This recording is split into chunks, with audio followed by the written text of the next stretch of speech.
The movie begins with a mother walking with her son, Cho-in, on a rainy day. Upon arriving home, they share a meal together, and we notice that the boy wears a blindfold and has a prosthetic leg. The mother insists that he always keep his eyes covered and never remove the blindfold. Soon after, they're interrupted by the arrival of the abusive father. He accuses them of trying to escape and start a new life without him. With disgust, he questions whether the kid will become human simply by covering his eyes. He threatens to harm him and even suggests ripping out his eyes to fix him. As the tension rises, the man begins to violently assault the mother. Having had enough, Cho-in finally intervenes. Ignoring his mother's orders, he removes the blindfold from his eyes. Cho-in then calmly approaches his father, who exits the house in a trance-like state, walking backwards. He continues in this manner until he reaches a crowded street, where he suddenly stops. Standing face to face with his son, still in a trance, the man slowly twists his own neck with his bare hands and takes his own life. Later on, we find the mother tearfully caressing Cho-in when suddenly she tries to strangle him. Mere moments later, he puts her into a trance as well and stops her from killing him. He then makes his mother walk into a riverbank where she has a breakdown once she wakes up from the trance. At this point, it's revealed that he possesses the power to control people's minds by simply looking at them. We then fast forward to Cho-in as an adult who has become an antisocial loner. He's become a bitter person with a hatred for society, likely because he hasn't had an easy life. He makes use of his supernatural powers to steal money from rich businesses, banks, and to get anything he wants, basically. At the end of the day, he uses the stolen money to stay in random hotel rooms, hiding himself from the world until his next robbery. The story then shifts to Im Kyu-nam, who works at a scrapyard with Koreans and foreigners alike. His best friends include Ali and Boba, from Turkey and Ghana, respectively. One evening after work, he spends his birthday with friends at a theme park. While getting off the car, Kyu-nam is violently run over by an approaching vehicle and is rushed over to the hospital. By the next day, it turns out that he's making a relatively quick recovery, which leaves everyone surprised.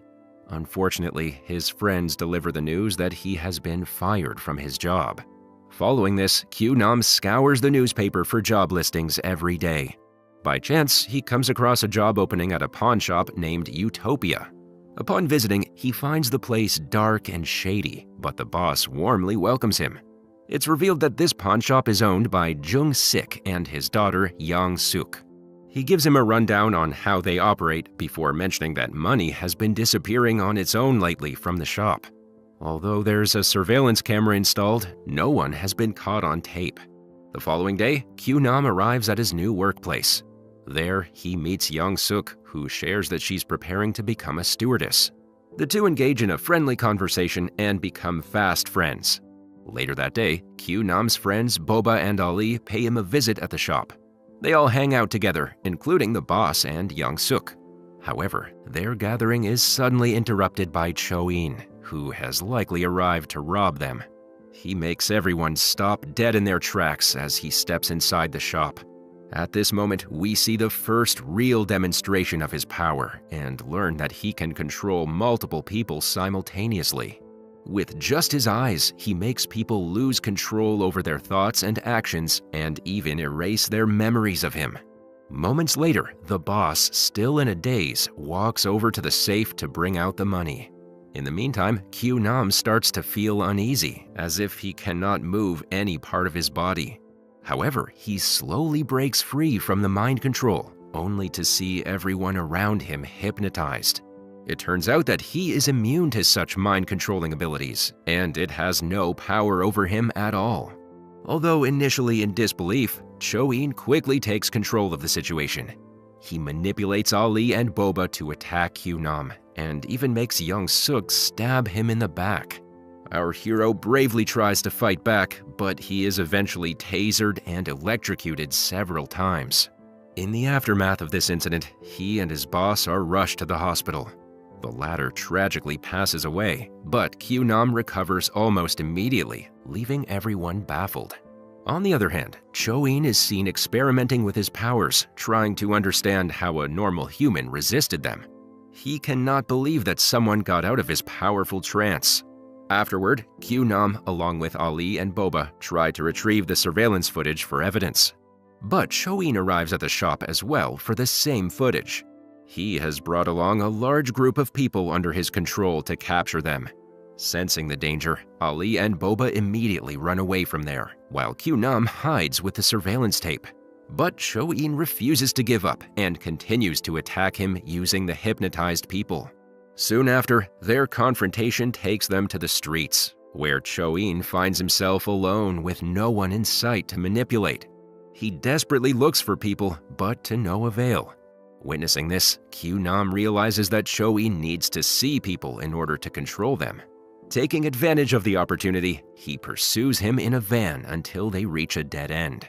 Q-Nam then gets out of the van to directly confront him, but soon finds himself surrounded by a group of hypnotized men. The men steadily approach him, armed with broken bottles. But before they can launch their attack, Q-Nam uses his taser to shock Cho-in, breaking his control over the others. Following this, he catches up to Cho-in and covers his head to prevent him from using his mind control power. He then takes him to the police station, hoping they'll believe him. However, his plan backfires as the police don't buy his story. They instead think that he's on some kind of drug. Q-Nam desperately tries to warn them against lifting the cover off Cho-in's head.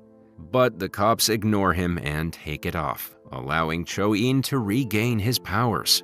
He wastes no time and immediately hypnotizes all the cops. He even makes one of the policemen shoot Q-Nam, but the latter manages to dodge it. Following this, Q-Nam pursues Cho-in to a crowded railway station. At one point, he corners him and launches his attack on him, unaware of the risk posed to innocent people around them. In a desperate move, Cho-in makes a mother throw her baby onto the tracks just as a train approaches. Seeing this, Q-Nam instinctively jumps to save the baby, but collides with the side of the speeding train in the process. In the aftermath, Cho-in leaves him to die at the railway station and flees the scene. But as expected, Q-Nam not only survives, but manages to heal himself in no time. Meanwhile, Cho-in heads back to the hotel where he's been laying low, only to find it swarming with police. Fearing that he might get caught, he decides to do something inhumane.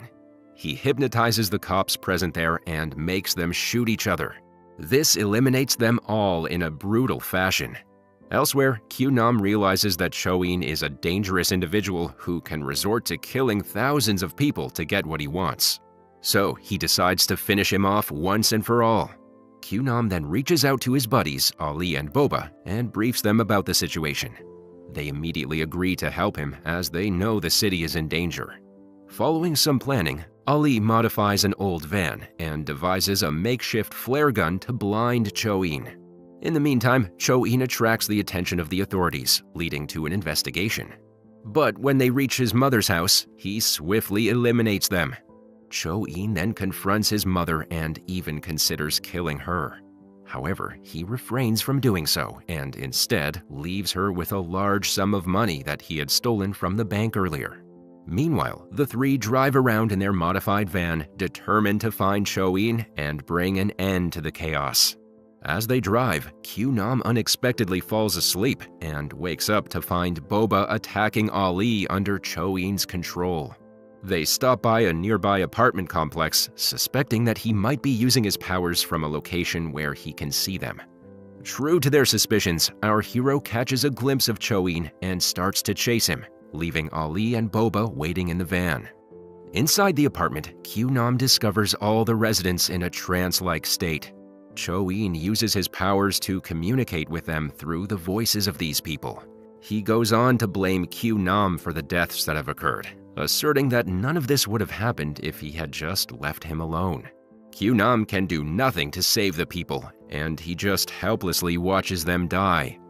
Meanwhile, Cho-in leaves the chaos behind and steps outside, where he's suddenly attacked by Ali and Boba with a flare gun. However, he remains unaffected and manages to capture them instead. Afterward, Q-Nam frantically searches for his friends, but they are nowhere to be found. Disheartened and exhausted, he returns to the pawn shop to rest, only to stumble into a deadly trap set by Cho-in. To his horror, he discovers Ali and Boba tied up, ready to be hanged. Before he can react, Q-Nam is suddenly knocked unconscious and wakes up to find himself hanging and helpless like his friends. Cho-in then steps outside, leaving them to slowly suffocate and die. In a stroke of luck, Q-Nam spots a utility knife nearby, which he uses to cut his own rope. But despite his best efforts, he's unable to save his friends in time, and they tragically meet their end. In the meantime, Cho-in encounters the boss's daughter, Young Suk, outside the pawn shop and puts her into a trance. As Q-Nam arrives, he witnesses her getting into the car with Cho-in. Fearing that he will kill the girl, our hero decides to take action.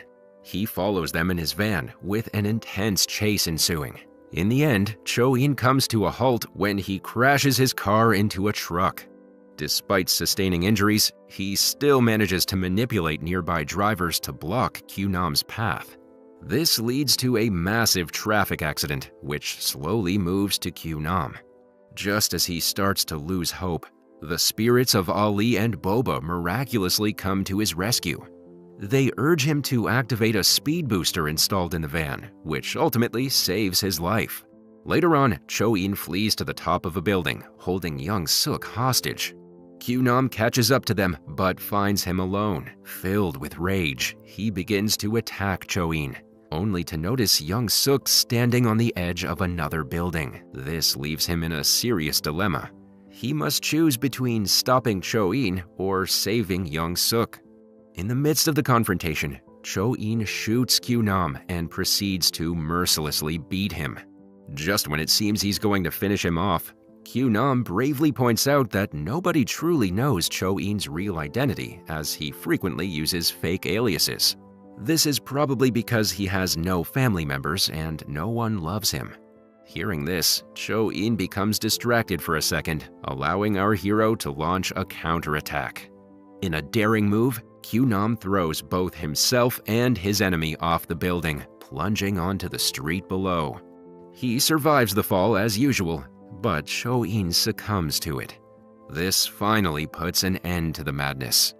The scene then shifts to some years later, where Q-Nam is seen confined to a wheelchair. At a busy metro station, he reunites with Young Suk, who has fulfilled her dream of becoming a stewardess.